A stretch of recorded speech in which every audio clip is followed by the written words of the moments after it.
June 5, 2021. 8:08 a.m. A 911 call tears through the silence of a quiet Iowa morning. The voice on the line is desperate.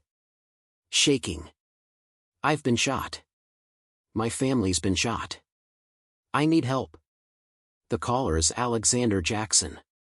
20 years old. Blood seeping through his sock. His father lies dying just feet away. What officers discover next will haunt them forever. Not one victim. Not two. But 4 people. Shot in their own home. In one of Cedar Rapids' safest neighborhoods. And the only survivor? The young man on the phone.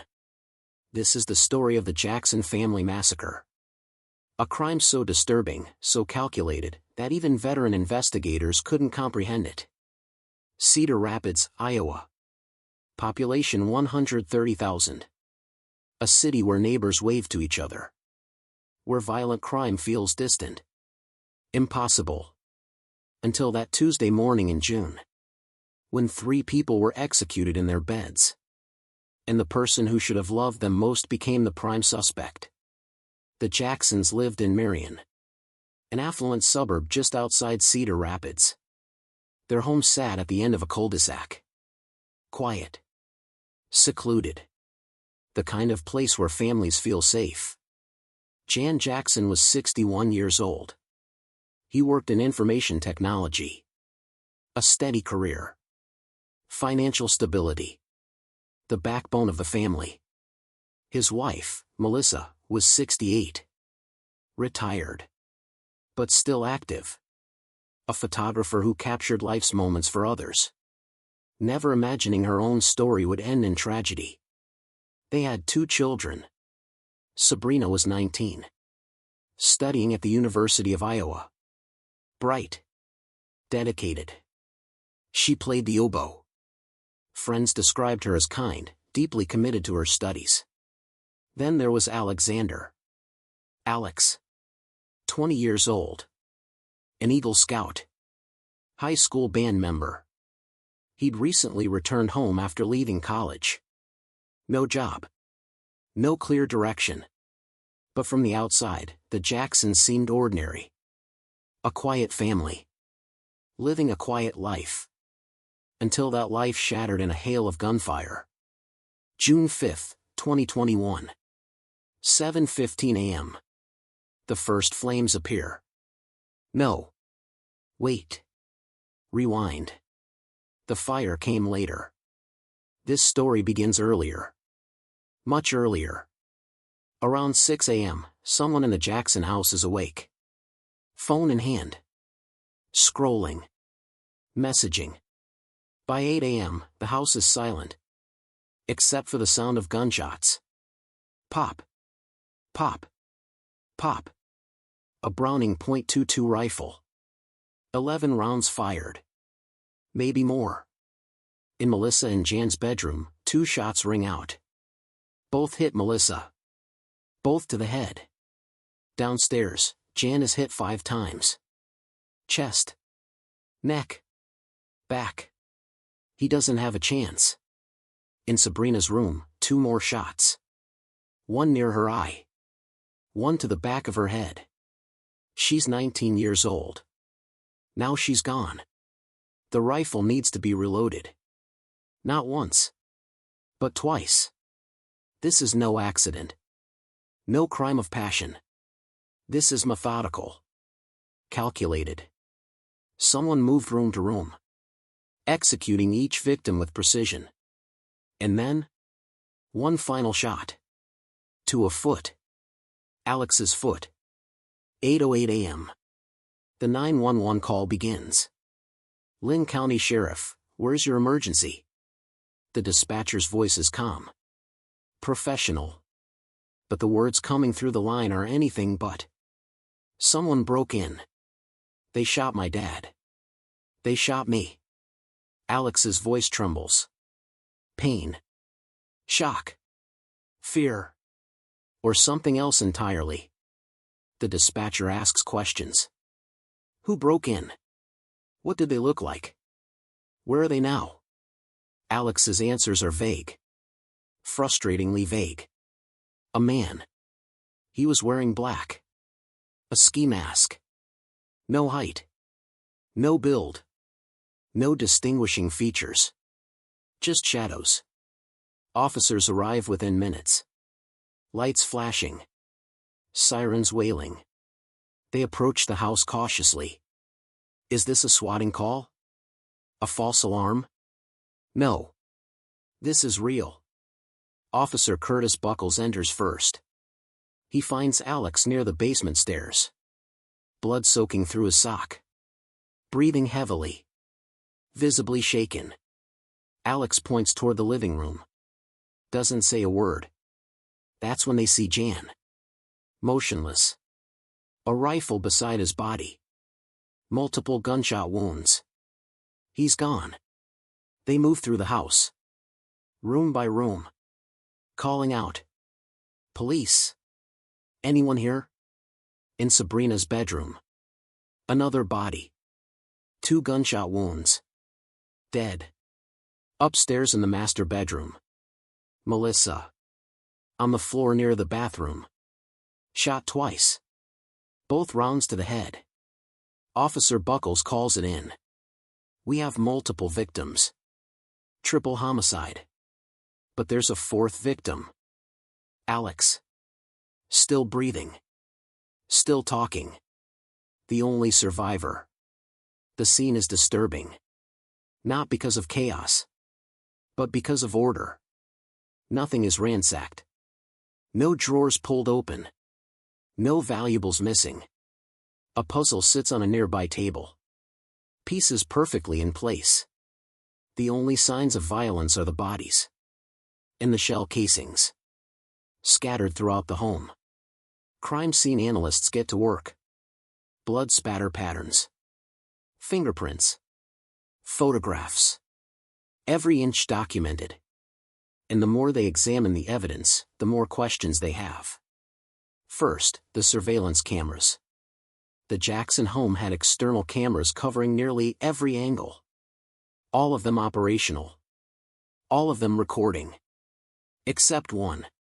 The camera covering the back door. The exact entry point Alex described. Turned off. No footage of anyone entering. No footage of anyone leaving. Why? Second, the K9 unit. Officer Buckles and his dog, Corsa, sweep the area. Looking for a scent trail. Any trace of another person. The dog shows no interest. No scent to follow. If someone fled on foot minutes earlier, there should be something. But there's nothing. Third, the neighbors. Detectives canvassed the entire cul-de-sac. Knocking on doors. Asking questions. Did anyone see anything unusual? Any strangers in the area? Any unfamiliar cars? Not a single person saw anything. In a neighborhood where people notice delivery trucks, a masked intruder should be impossible to miss. And then there's the gun. The Browning .22 rifle. It's not a simple weapon. Loading it requires specific knowledge. Investigators try to process it at the scene. They can't figure out how to load it. A trained officer has to look up a YouTube video just to understand the mechanism. If an intruder broke in without a weapon, how did they know how to operate this specific rifle? How did they reload it? Twice. The evidence isn't adding up.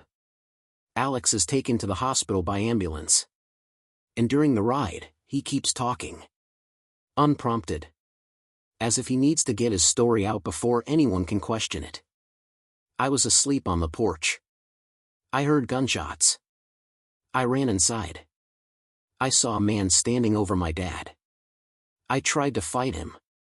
He shot me in the foot. Then he ran. The paramedics listen. Take notes. But something feels off. At the hospital, detectives begin to dig deeper. They pull Alex's phone records. And find something that contradicts his story. At 6 a.m., 2 hours before the supposed attack, Alex was awake. Actively using his phone. Scrolling social media. Messaging. If he was awake at 6 o'clock, Why did he claim to be asleep at 8 o'clock? Why lie? Then there's the blood evidence. Crime scene analysts find a large pool of blood on the couch near the basement stairs. But they also find blood in Alex's bedroom, near the corner of his bed. Bloody footprints lead out of his room, down the hallway, up the stairs. But none lead into his room. That means Alex was shot in his bedroom, then walked himself out, leaving a trail behind him. Why would an intruder shoot Alex in his bedroom, then let him walk out and call for help? Why not finish the job? And if Alex was shot during a struggle in the living room like he claimed, why is there blood in his bedroom? Detectives also notice something strange about Alex's injuries. His gunshot wound is relatively minor. A single shot to the foot. Painful, yes, but not life-threatening. Meanwhile, his father was shot 5 times. His sister twice. His mother twice. All of them killed with brutal efficiency.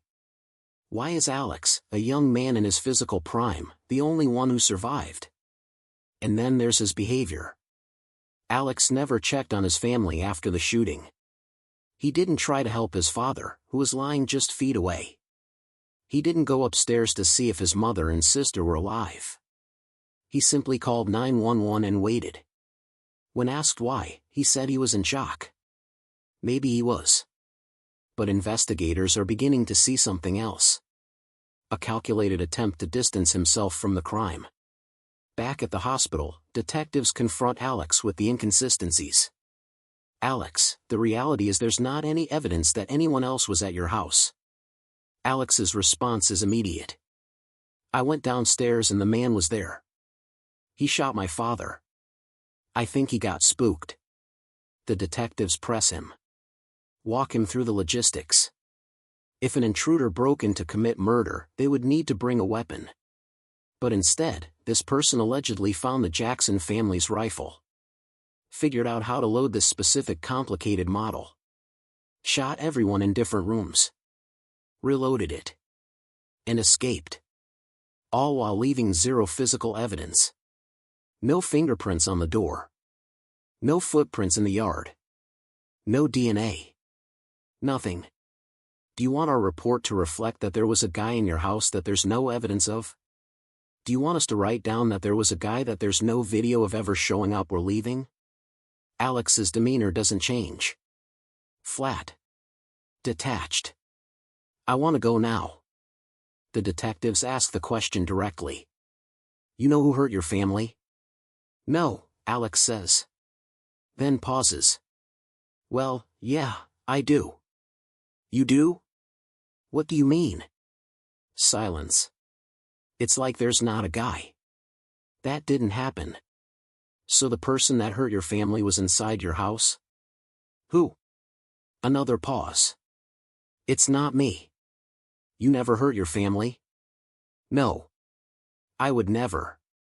But the detectives aren't buying it anymore. The physical evidence tells a different story. The timeline doesn't work. The lack of any corroborating witnesses. The disabled surveillance camera. The K9 unit finding no scent trail. The blood trail showing Alex shot himself in his bedroom. All of it points in one direction. And that direction is Alex. Why would a 20-year-old with no criminal history suddenly murder his entire family? Investigators dig into Alex's background. He'd been an Eagle Scout. A good student. Quiet. Unremarkable. But as they speak with people who knew the family, small cracks begin to appear. Alex had dropped out of college. He wasn't working. His father, Jan, had recently told him he needed to get a job or move out. There were tensions. Nothing explosive. But a growing frustration. Alex had only $30 to his name at the time of the murders. No savings. No clear plan for the future. Financially, the Jacksons were comfortable. They owned their home. Had savings. Assets worth approximately $2 million. If Alex was the sole surviving heir, all of that would go to him. Investigators also find evidence of ideological tensions. Alex and his father were politically conservative. Sabrina leaned liberal. According to her journals, she and Alex argued frequently. Small battles over beliefs. Not violent, but constant. Slowly eroding whatever bond they once had. Still, even with all of this evidence, Alex refuses to confess. He sticks to his story. A masked intruder. A struggle. A shooting. No matter how many times detectives confront him, he won't budge. A year and a half later, Alex Jackson goes to trial. The courtroom is packed. Reporters. Community members. People who had followed the case from the beginning. The prosecution's case is built on a mountain of evidence. All pointing to one inescapable conclusion. Alex killed his family and tried to stage it as a home invasion. Prosecutors walked the jury through the evidence step by step. The surveillance camera that had been turned off. The phone records proving Alex was awake hours before he claimed. The lack of any physical evidence of an intruder. The K-9 unit finding no scent trail. The blood trail showing Alex shot himself in his bedroom. The complicated gun that only someone familiar with it could operate. The unidentified fingerprint on the rifle, likely Alex's, but without enough detail to confirm. They also present testimony from the medical examiner. Jan Jackson was shot 5 times in the chest, neck, and back. Sabrina was shot twice, once near the eye, once in the back of the head. Melissa was shot twice, both rounds piercing her brain. All of them killed with precision at close range. The prosecution argues that Alex methodically moved through the house, killing his family one by one. Then shot himself in the foot to make it look like he fought with an intruder. He called 911. Staged the scene. And waited for police to arrive. The defense pushes back. They argue investigators had tunnel vision. That they zeroed in on Alex too quickly. They point to the unidentified fingerprint as proof someone else might have been involved. They criticize the police for not testing every piece of evidence. For not exhausting every lead. But the prosecution has one more card to play. They present recordings from the interrogation, where Alex's story shifted and changed depending on what evidence was presented. They play body cam footage from the scene, showing Alex's strangely detached demeanor. And they remind the jury of the simplest explanation. If an intruder had done this, there would be evidence. But there's none. After 5.5 hours of deliberation, the jury returns. We, the jury, find the defendant, Alexander Jackson, guilty of the offense of murder in the first degree. Count 1. Guilty. Count 2. Guilty. Count 3.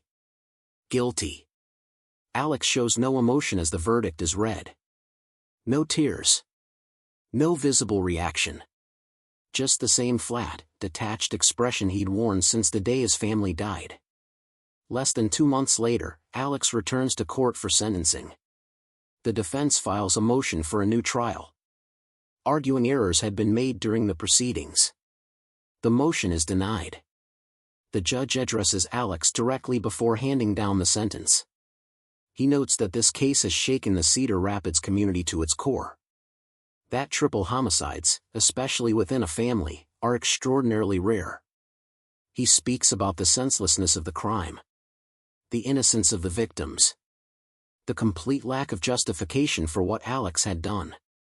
3 life sentences, to be served consecutively. Alex Jackson, at 20 years old, will spend the rest of his life in prison. And because of Iowa's inheritance laws, he will not receive a single dollar from his parents' estate. The $2 million in assets will go to extended family members instead. The prosecutor later gives a statement reflecting on the case. In all of my career, I have never prosecuted a triple homicide of family members killed by someone who was supposed to love and cherish them. It was an absolute tragedy. An absolutely inexplicable, unjustified, senseless murder.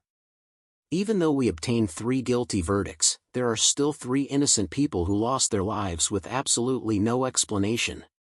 And that's the part that still haunts everyone involved. The evidence proved Alex did it. The jury convicted him.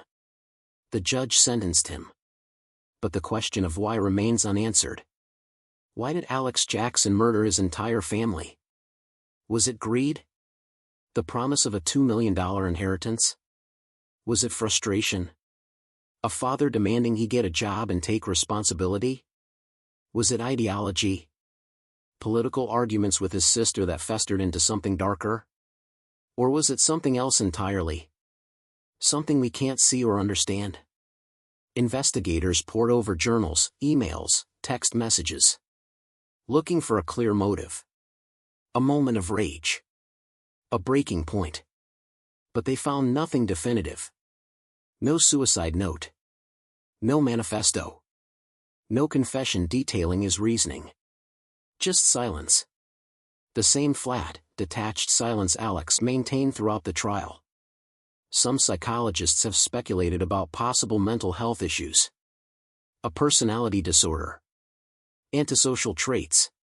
Lack of empathy. But Alex was never formally diagnosed. And without his cooperation, the truth remains locked inside his mind. Perhaps that's the most disturbing part of this case. Not the brutality of the crime itself, but the complete absence of remorse. The inability to understand how a son, a brother, could execute his own family in cold blood and feel nothing. The Jackson Family Massacre remains one of the most disturbing cases in Iowa's recent history. Not because of its brutality, though it was undeniably brutal, but because of how senseless it was. Jan Jackson was 61 years old. He worked hard, provided for his family. By all accounts, a devoted father. Melissa Jackson was a photographer. She captured moments of joy for other families, never imagining her own story would end in tragedy. And Sabrina, only 19. Her whole life ahead of her. Studying, planning, dreaming. All of that was stolen in a matter of minutes. One investigator later described the scene as something that would stay with them forever. It was an absolute tragedy, they said. 3 innocent people murdered in their own home by someone who was supposed to love them. And to this day, we still don't fully understand why. If there's anything we can take from this case, it's a reminder that even in the safest neighborhoods, darkness can take root in ways we don't see coming. That the people we think we know best are sometimes the ones we understand the least. And that some questions may never have answers. The Jackson family is gone. Their home, once filled with life, now sits empty. A memorial. A warning. A tragedy that Cedar Rapids will never forget. Alex Jackson will spend the rest of his life behind bars. But the 3 people he killed will never come back.